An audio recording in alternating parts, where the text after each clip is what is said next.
There's a question sitting quietly at the center of modern personal finance, one that most people never actually stop to ask. It goes something like this. If inflation is constantly eroding the value of your money, silently taxing every dollar you hold, then why do banks, the very institutions that benefit from inflation's mechanics, keep telling you to save? Why the TV commercials? Why the glossy brochures about emergency funds and nest eggs?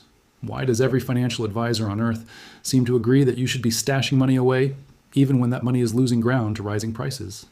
It sounds like a contradiction, and if you tug on that thread, you will find that it leads somewhere far more interesting than a simple answer. Let's start at the beginning. First, let's be honest about what inflation actually does to savings, because it is not subtle and it is not theoretical. Inflation is the rate at which the purchasing power of your currency declines over time. When inflation runs at 3% annually, which is roughly where the United States has been sitting as of early 2026, still above the Federal Reserve's official 2% target, $1 today will buy you only about 97 cents worth of goods next year. That does not sound devastating, but over a decade, it compounds. Over a working lifetime, it is the difference between a retirement that works and one that doesn't. Here's where it gets uncomfortable. Walk into one of America's biggest banks right now, JP Morgan Chase, Bank of America, Wells Fargo, and open a standard savings account. The national average interest rate on a savings account, according to the FDIC as of March 2026, sits at just 0.39%. Not 4%, not even 1%, 0.39. If inflation is running at 2.7% and your bank is paying you less than 0.5%, you're losing ground every single day your money sits there. You're not saving, you're slowly donating purchasing power to the economy at large. So why does the bank smile and call this a savings account? To understand why banks want your deposits, you have to understand what a bank fundamentally is. And it is not, despite all appearances, a place where your money is kept safe in a vault with your name on it. A bank is a machine for transforming short-term liabilities into long-term assets. When you deposit $1,000 into a savings account, the bank does not simply store it. Under the fractional reserve system that has governed Western banking for centuries, the bank keeps a fraction of that deposit on hand and lends the rest out. Your $1,000 becomes the foundation for mortgages, car loans, small business credit lines, and corporate debt. The bank collects interest rates of 6, 7, 8, sometimes 24% on credit cards, and pays you back, in the current national average environment, about $4 a year on your $1,000 deposit. The spread between what the bank earns on loans and what it pays on deposits is called the net interest margin. It is, quite simply, the core engine of banking profit. And it only works if there are deposits in the first place. Without your savings, the bank has no raw material. Without your savings, the loan machine stops. This is why banks have spent over a century cultivating a culture of saving. Not because saving is bad for you, it isn't necessarily, but because your savings are genuinely, structurally necessary for the banking system to function. The advertising campaigns, the automatic transfer features, little piggy bank imagery, all of it is downstream from one immutable financial reality. Banks need your money more than almost anyone will directly tell you. This arrangement did not happen overnight, and it did not happen by accident. In the early 19th century, savings banks in Europe and Americas were founded explicitly to encourage the working class to save.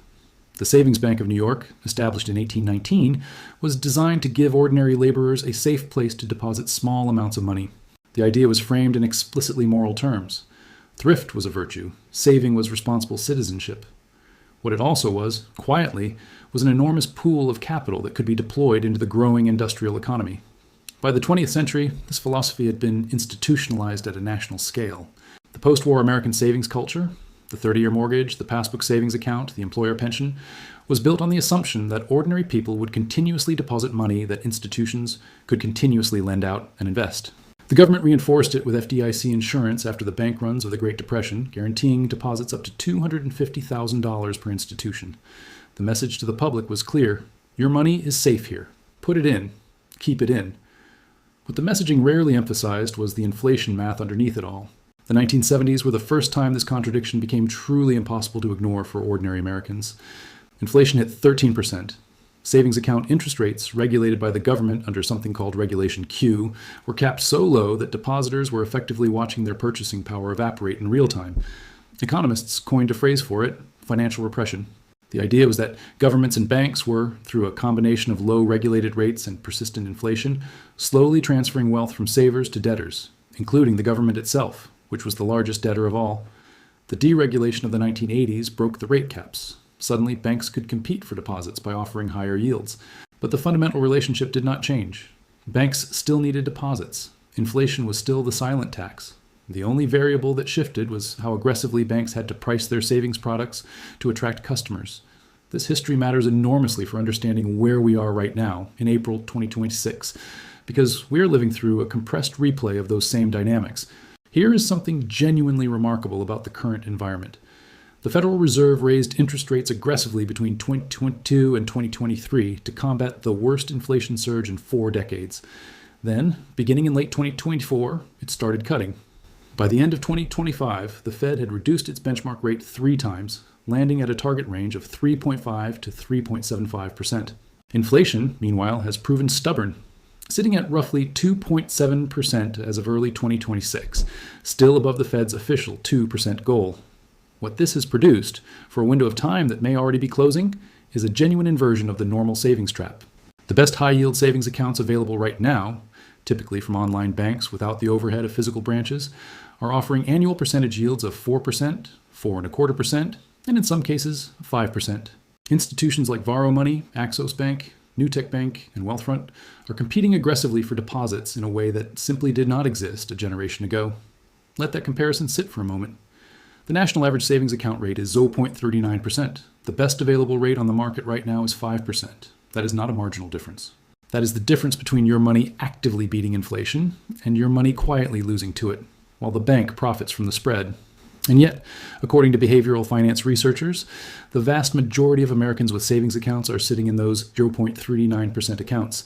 They are doing exactly what the big banks want them to do. They deposited their money, they left it alone. They did not shop around.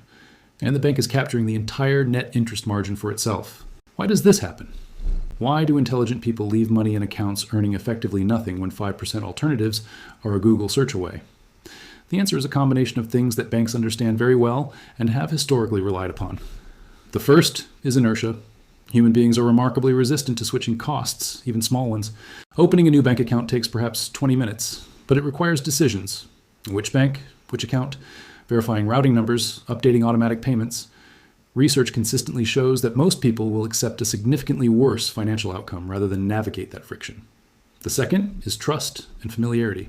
The big national banks, the ones paying 0.01% on savings, have spent decades and billions of dollars building brand recognition. Chase, Bank of America, Wells Fargo.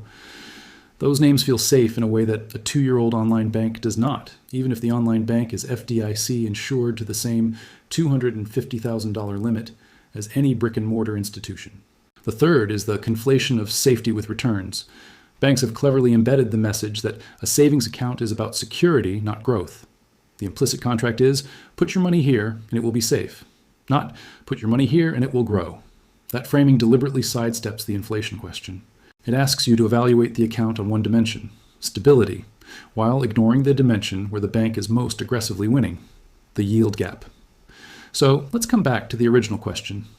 If inflation destroys savings, why do banks want you to save? The answer now should be clear, but it contains a layered truth. Banks want your deposits because they need them structurally as raw material for lending. They are indifferent to whether inflation erodes your purchasing power, because that erosion does not reduce the dollar amount in your account. The deposit is still there. The loan they made with it is still earning interest. The net interest margin is still flowing. Whether your $1,000 buys as much in 5 years as it does today is, from the bank's accounting perspective, simply not their problem. What they are selling you is not a savings instrument.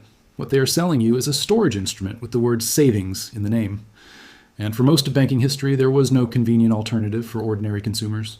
You could put money in a bank account, or you could stuff it under a mattress, and the mattress earned even less. That world has changed. The digitization of banking has made high-yield accounts genuinely accessible. The competitive pressure from online institutions has forced rates up in ways the big banks would prefer did not exist. And the current interest rate environment, for all its complexity and uncertainty, has produced a moment where the question, is my savings account actually saving me anything, has a concrete, answerable form. Inflation is at 2.7%. The top savings rates are at 4 to 5%. The gap is meaningful, and it is in your favor, if you choose to access it. The window may not stay open indefinitely.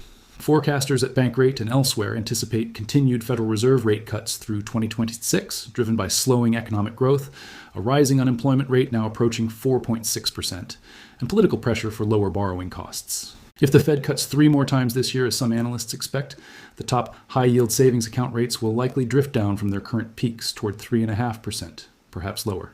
When that happens, the gap between the national average and the best available rate will still exist, and it always does, but the absolute yield will compress. Savers who moved into high-yield accounts will see their rates fall. Savers who never moved will simply continue earning nothing. There is also the longer structural issue that savings accounts, even at their best, are not investment vehicles.